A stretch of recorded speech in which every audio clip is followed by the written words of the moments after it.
Salam alaikum, salut à tout le monde.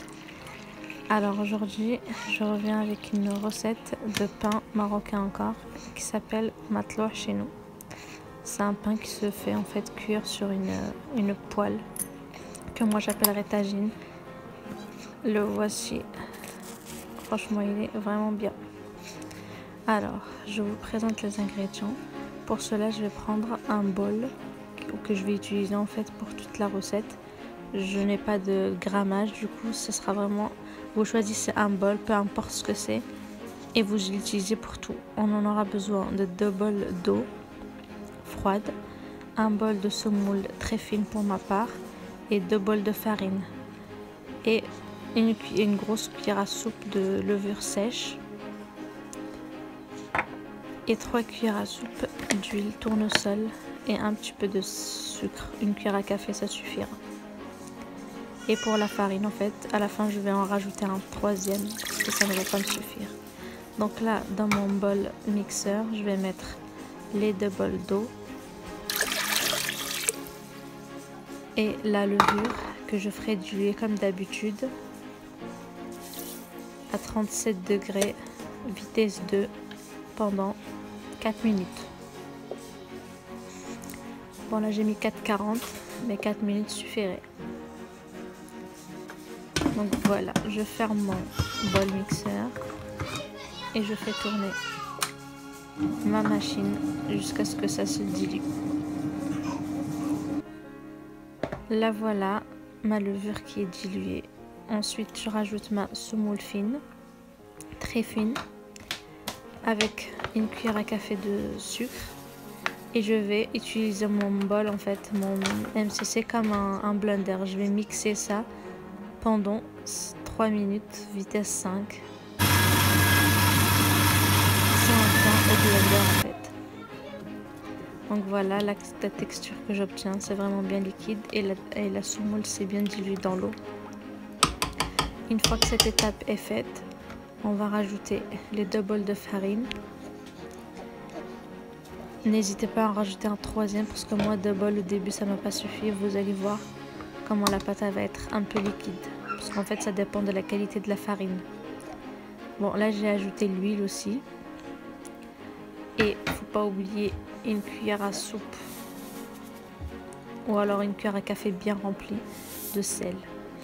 Et on va lancer le programme malaxage comme à chaque fois. Je mets toujours 3 fois 45 secondes. Donc là ma pâte est en train de tourner et je pense que vous voyez déjà comment elle est un peu liquide. C'est pour ça que j'ai dû rajouter un bol. Le voilà, je l'ai rajouté. Et là par contre, voilà, j'ai une texture qui ressemble à du pain. Je vais le laisser reposer dans mon bol mixeur. Une fois que ça a bien doublé de volume, je prends ma pâte et je vais la transvaser sur le plan de travail. Avec la semoule fine, je vais essayer de la travailler parce qu'elle est assez collante quand même. Je vais réussir quand même à l'attraper. Franchement, il faut juste un peu de patience. Du coup, ma pâte ici, je vais en faire 2 pains, 2 grands pains, on va dire. Je vais essayer de la dégazer un maximum et surtout de la diviser en 2. Après, je vais prendre un espèce de plateau comme ça en paille que j'ai acheté au Maroc.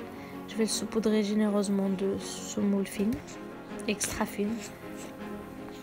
Et je vais mettre la moitié de ma préparation pour l'étaler dessus. Je vais vous montrer comment j'étale. Donc voilà, j'ai mis ma petite boule de pain et je vais ressaupoudrer de semoule fine pour pas que ça colle à mes mains. Bien comme il faut jusqu'à atteindre la taille que je veux et l'épaisseur que je veux surtout. Faut pas trop étaler ni trop fin ni trop gros. On va dire vraiment une épaisseur moyenne. Après, je vais la transvaser dans un autre petit plateau, cette fois-ci comment dire, je perds mes mots, en bois, voilà. Celle-là aussi, je l'ai ramenée du Maroc, mais je pense que ça se trouve peut-être un peu partout chez les épiciers, ou franchement, je sais pas du tout. Du coup, je l'ai transvasé comme ça, avec un torchon en dessous, pour pas que ça me colle en fait après, une fois qu'elle aura poussé, pour pas que ça colle. Donc je vais la recouvrir et je vais la laisser pousser. Donc une fois que ça a poussé, je prends mon petit tagine et je vais mettre mon pain dedans. J'en ai mis un sur le tagine et un dans le four, parce que le pain qui est dans le four était trop gros par rapport à ma petite poêle. Donc là je l'ai retourné 2 fois et là c'est presque cuit. Il y a un côté qui est déjà cuit et il reste l'autre et j'aurai fini. Alors voilà le pain qu'on obtient, le pain matloh. Il est vraiment très très bien. Moi je l'ai fait fin, mais vous pouvez le faire plus épais que ça, pour ceux qui aiment bien les pains épais avec beaucoup de mie. Il est bien moelleux, franchement c'est le top, surtout pour un goûter. Ici aujourd'hui j'ai fait un goûter pour mes enfants avec thé à la menthe, huile d'olive et ce pain là, c'est vraiment l'association à faire, c'est vraiment très très très bon. C'est mon goûter préféré quand j'étais petite et c'est celui de mes enfants aujourd'hui. Du coup, n'hésitez pas à refaire ce pain là, franchement c'est le top, surtout si vous le faites cuire dans une poêle comme moi. Et puis bon appétit, n'oubliez pas de refaire la recette.